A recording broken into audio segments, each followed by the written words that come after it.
ভাই শুনে আনেন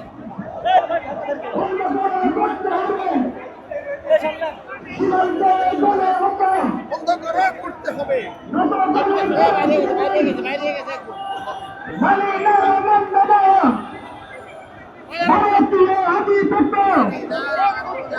মানে না মানবে না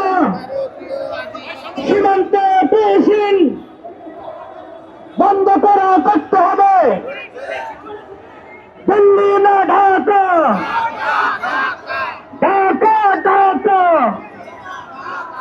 গোলামি না আজাদি গোলামি না আজাদি